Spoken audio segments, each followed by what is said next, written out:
welcome everybody. I'm Luke Ivanovic. You might be familiar with me as the host of the Information Transformation Podcast, which we run every month. But this month we're doing something a little different. We're bringing back a webinar, which is all about how to use Teams for remote working. So obviously there's a massive demand right now with the COVID-19 pandemic for using Microsoft Teams. A lot of organizations are scrambling, trying to shift to a remote work setup.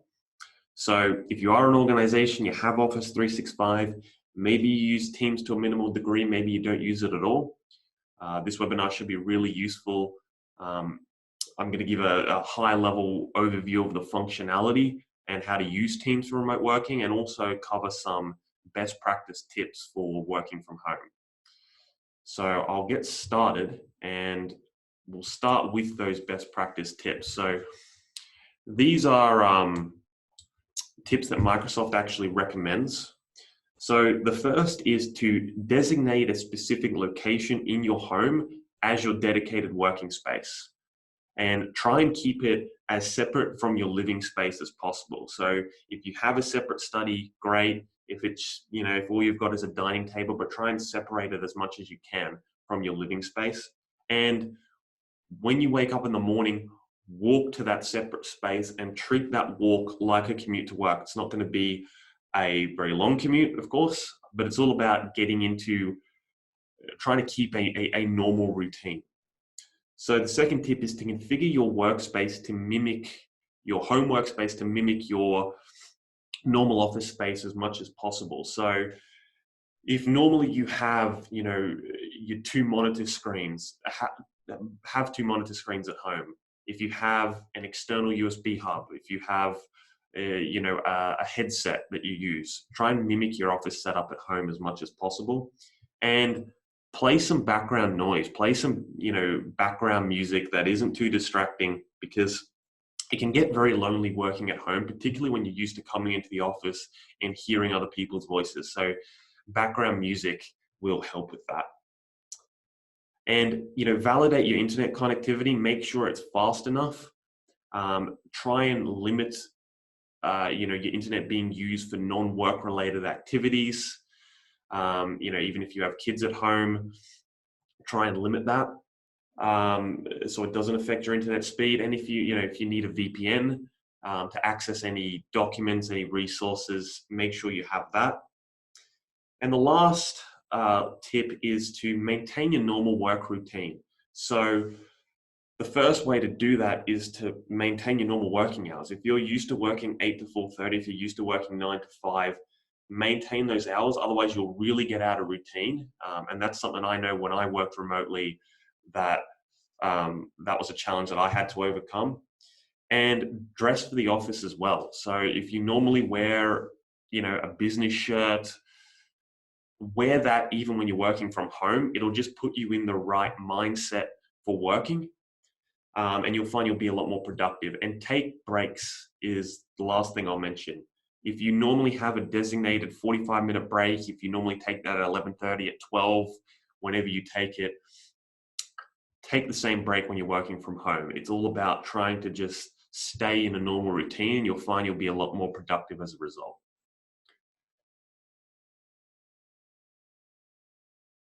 All right, so let's get stuck into how to actually use Teams for remote working.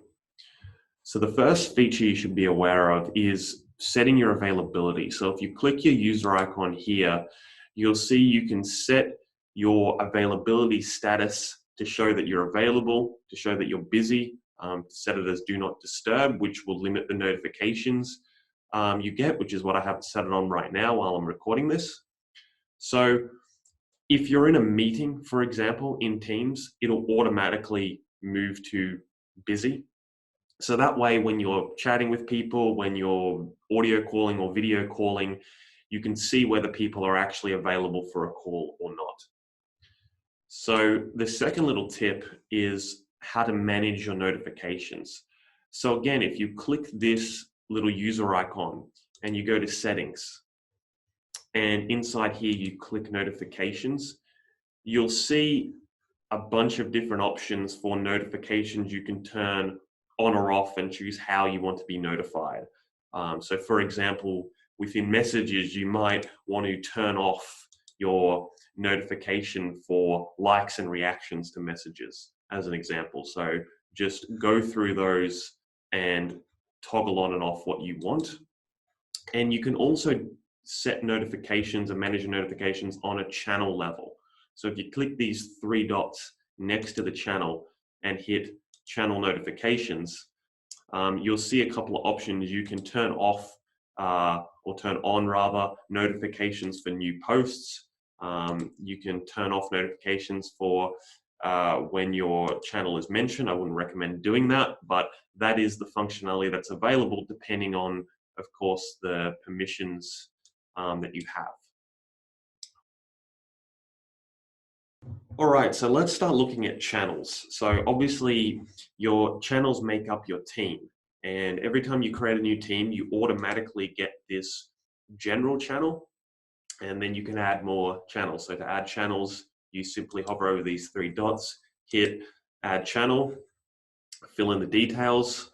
I won't do that now because I've already added a channel here. So how you structure your teams and your channels will entirely depend on your organization. So one of the most common ways to structure your teams and channels is by department. So you might have a human resources department, and then you'll have perhaps a recruitment channel, like you can see that I've done here as an example. Or maybe you have a marketing team, and within your marketing team, you might have a channel for event marketing and a channel for webinars, or a channel for digital marketing.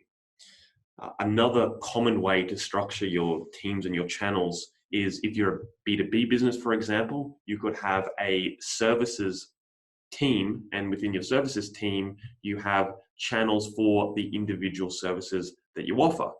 Or you could have a products team, and within the products team, you break it down by individual channels for the different products that you offer. So there's a whole panoply of different ways you can structure it. But once you go into a channel, the first thing to be aware of is how to start a new conversation.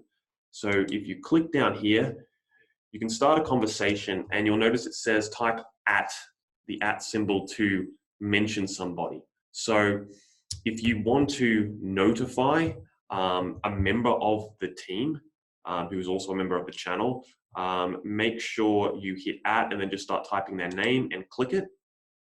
You can also edit it. So you might want to just remove the part in this example that says guest.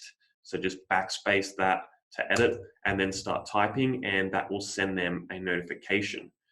Now, if you want to notify everyone in the team, you can just type in the team name. So hit the @ symbol and then start typing in the team name. So in this case, it's McTish Test Hub. When you select that, I can then again just backspace. Maybe I just want to have McTish, the company name. Hi everybody, this is how you notify the whole team. You send that out, and that will give everybody a notification. So the second thing I'll mention is you have rich text editing capabilities in this little conversation window. So if you just hit the format button here, you can add a subject line. And this is really good because obviously one of the benefits of using Teams is that it doesn't replace email, but it replaces the need to do all your communications, or the majority of your communications, through email. So you can treat this subject line like you would when you're sending an email. You always have a subject line. So that's a good best practice tip. So here is the subject line. So you can just put your subject line in here. Another thing to be aware of is you have different types of posts you can send. So you can actually make an announcement post in a channel instead. So if I click announcement here, basically all this does is give me a much bigger, bolder headline. And you can also change the colors here. Might set that to a red, and you can, if you want, you can upload an image as well as a background. and send that out. And that is how an announcement post type will show.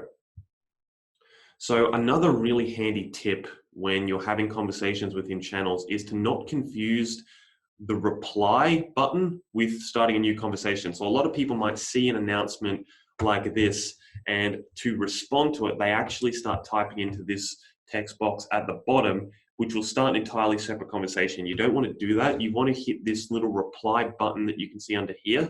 It's not that obvious. So you want to hit that and start typing in your reply there to respond to that announcement. Another really handy tip I will share with you guys is you can actually send or forward emails directly to your Teams channel. So they show up in your Teams channel. And the way to do that for now is if you hover over these three dots next to your channel and you select Get Email Address, this will load up the email address for that channel. So if I just copy that here, and if I go to my Outlook browser, select New Email, and in the To field, if I type in that channel, copy in that channel email address,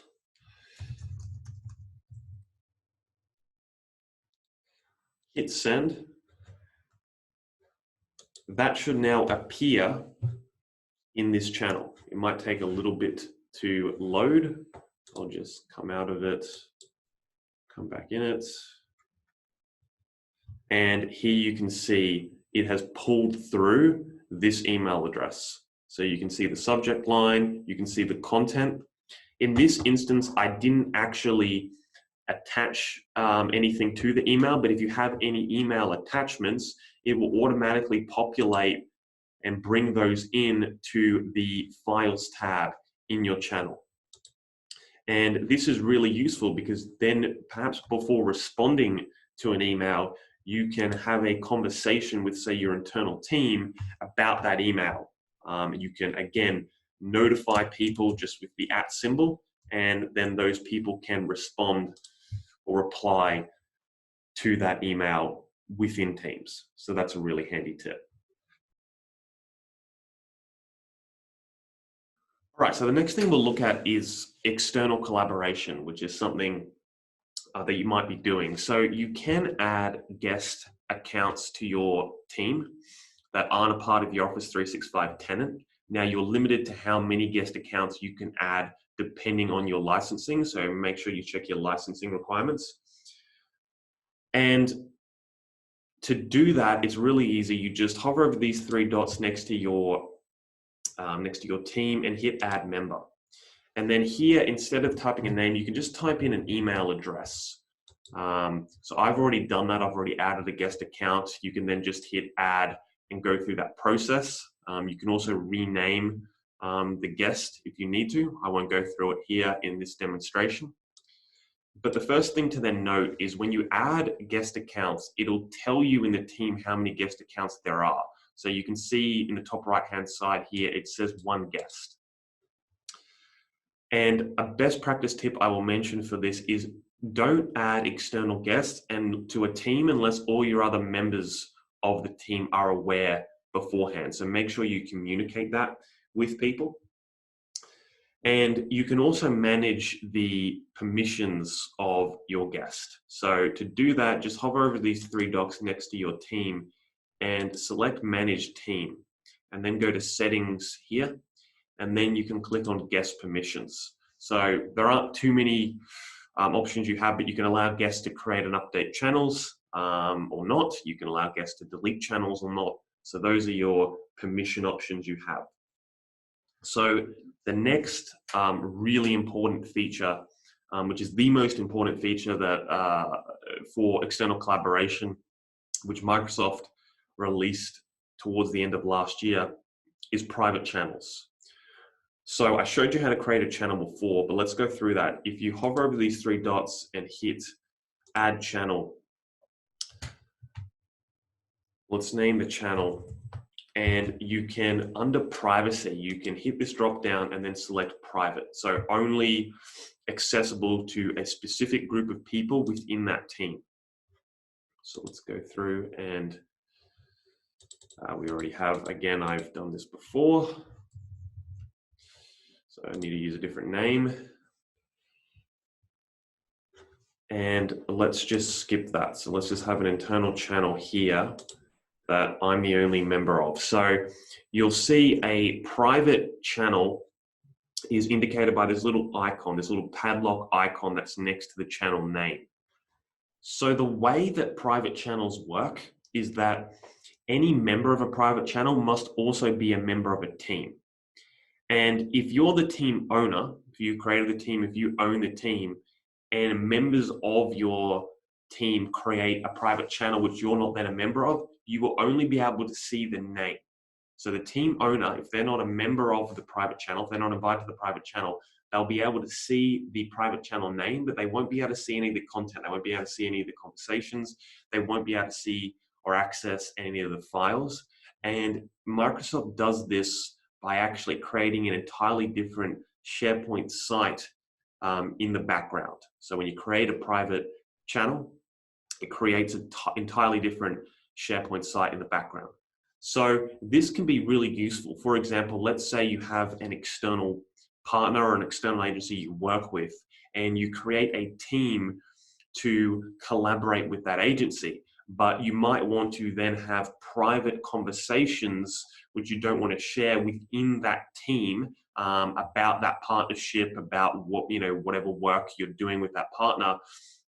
And you just want to have that conversation with your internal team. So you can just create a private channel within the team and have those conversations and not have to worry about them being seen by the whole team. So private channels are the most useful feature that Microsoft has for external collaboration.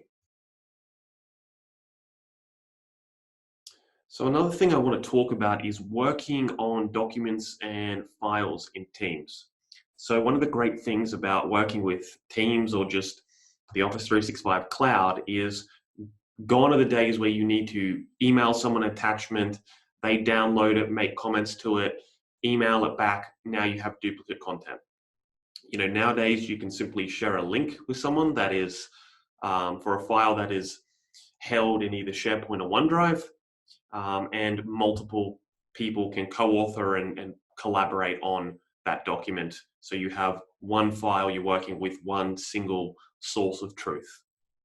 So in Teams, you'll notice within each channel, you have a Files tab. So if we click on the Files tab here, and within this File tab, this is where you can create files, drag and drop files, and create folder structures. So to create a new folder, you simply go New Folder, call it whatever you want, and you can go ahead and create your folder structures like you would when working within OneDrive or SharePoint. It's the same user experience.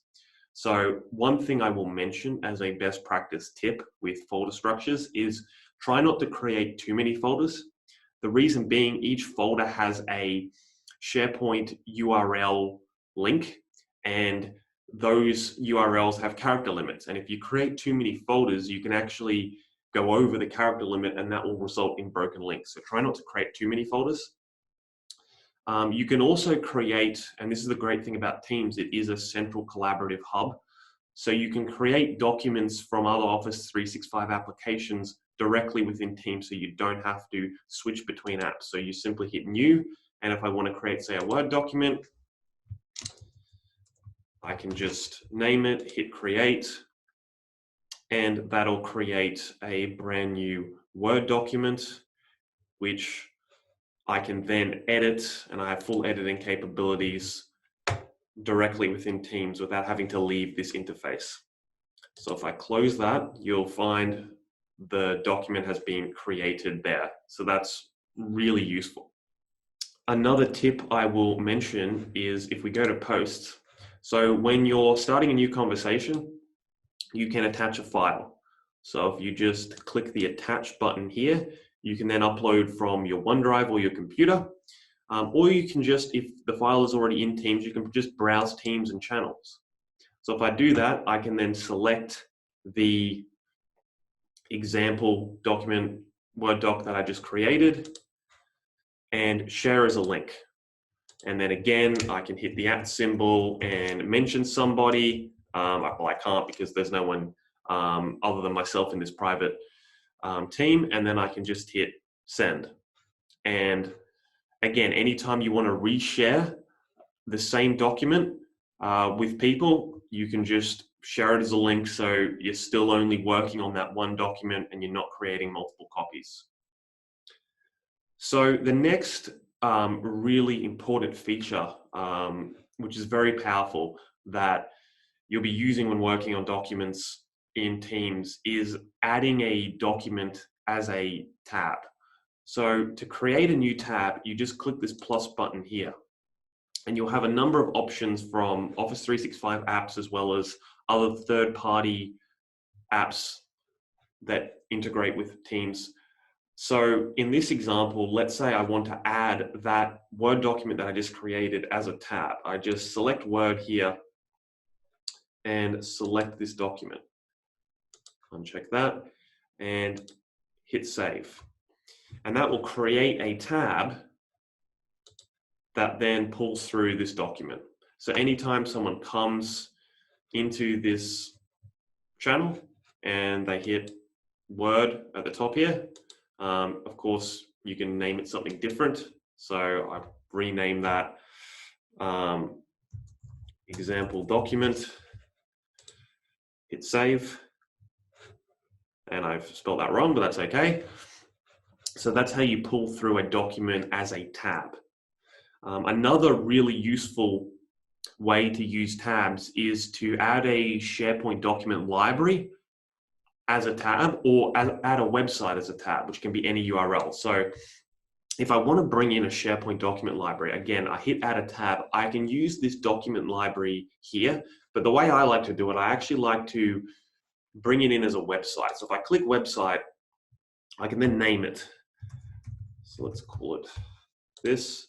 And then you just have to paste in your link. So I'll just go grab my link here, and I'll come back into Teams, paste the link, hit save,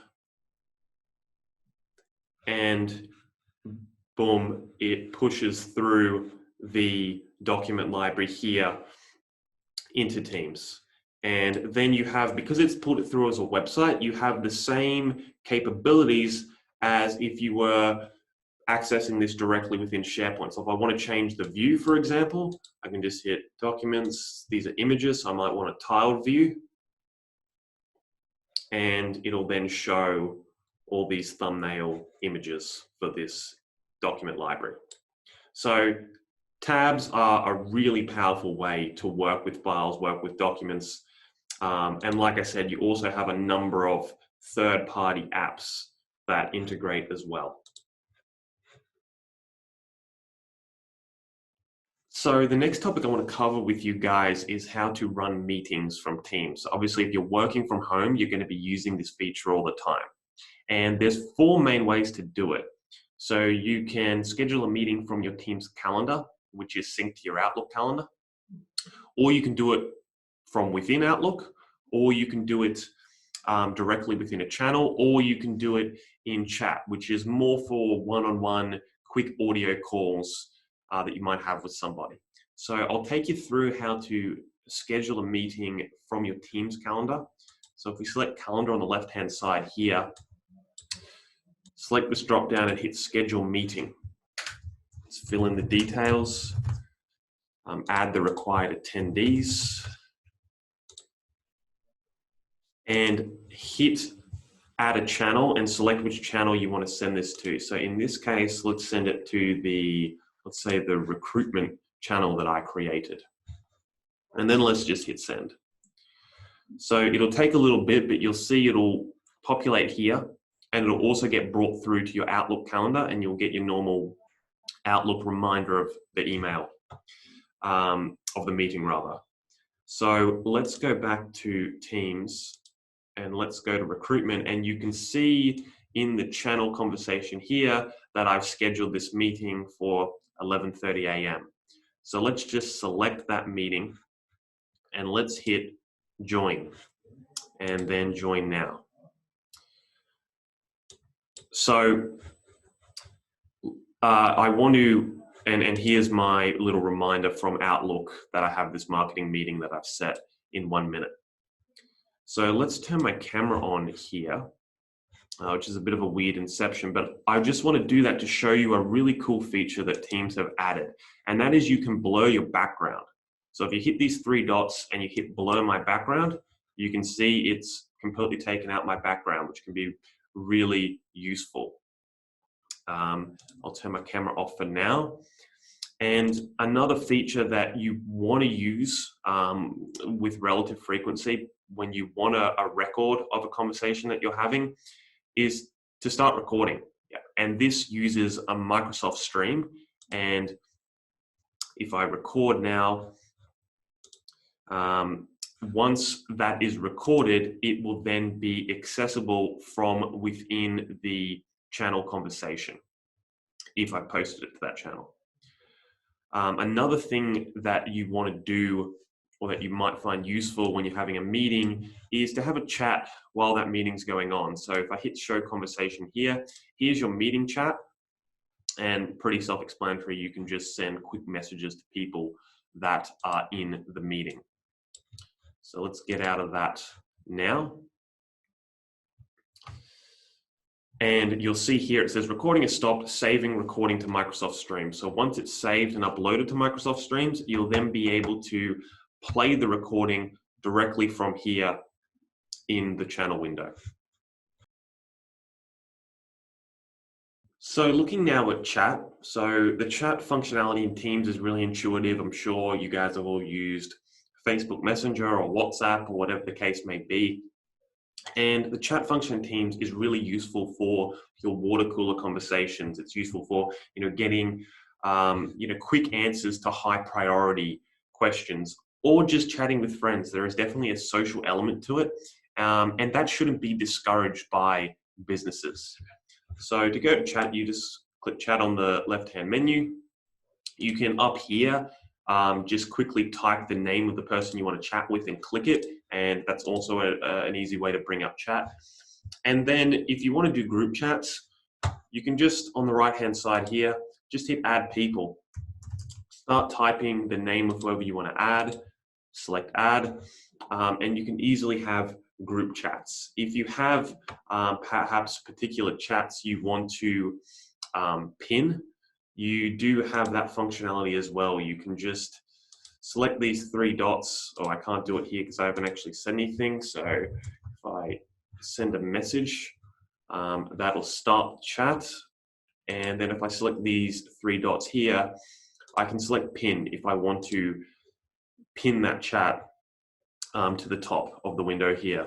So chat functionality, super useful, again, especially if you're working remotely, working from home, you have a quick question you need a quick answer to, just use the chat function, and it's super easy and intuitive. So that pretty much covers everything I want to go through with you guys today. So I hope that helped you develop a little bit of a better understanding of best practices for remote working and how to use Teams to facilitate remote working. And if you want to know anything more about how to use Teams, how to control your information, secure your information in Microsoft Teams, definitely check out our blog at mctish.com.au. I publish, and the consultants publish, a lot of content around Microsoft Teams and the Office 365 space. And also, if you need any further Teams training that's tailored to your organization, our consultants here at McTish can offer Teams training, so feel free to reach out. Otherwise, again, we post on the blog consistently. So with that said, I'll see you guys next month on either another webinar or on the podcast that we run. So thank you very much.